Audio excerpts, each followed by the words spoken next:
kann man eigentlich mit Pals machen. So an so einem schönen Herbsttag, wenn man nichts zu tun hat.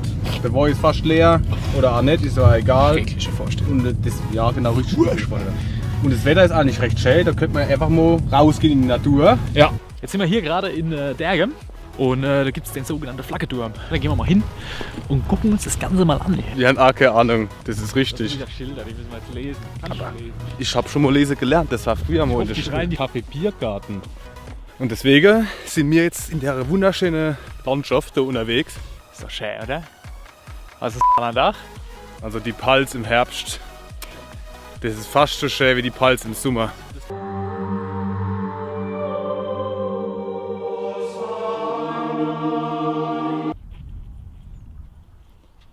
Habt ihr schon mal gefragt, woher der Name Wegweiser kommt?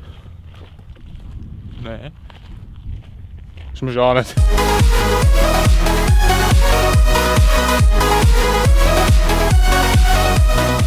Da hinten wird es dunkel. Das ist Jetzt sind wir angelangt am Ziel unserer Reise. Wir müssen normal nach Hamburg fahren, ja, um Seegeruch zu haben. Da müssen wir immer noch an die Saline gehen. Das ist richtig. Die Treppen, die sind so klein und eng, da darf man nicht so rumlaufen.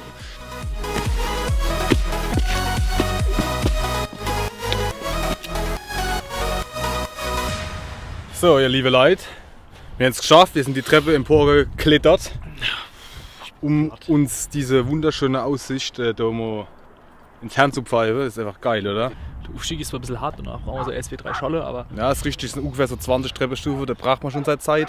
und vor allem das Informative, weil es muss ja auch immer kommen, in unsere Videos. Hier sind überall so kleine Marker auf deine Stelle. Zeigt dann einer nach Heidelberg, einer an die Villa Rustica, einer zum Dom Speyer. Das sind die Saline und der Gradia-Bau. Was ist denn der Gradia-Bau? Weißt du das eigentlich?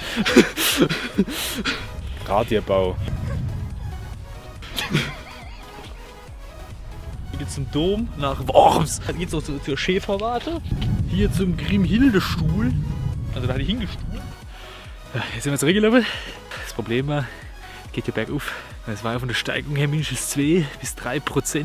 Also, um sich das vorstellen zu können, so viel wie so ein schlechter badensischer Weih hat. Da haben sich schon viele gefragt, warum ist denn die Pals eigentlich immer so schön? Weil unsere Bäume immer woanders da hinpflanzen. Das ist Genau. unfassbar. Das sind die Wanderbäume von der Pals. So ist es nämlich. Nur so als kleine Info.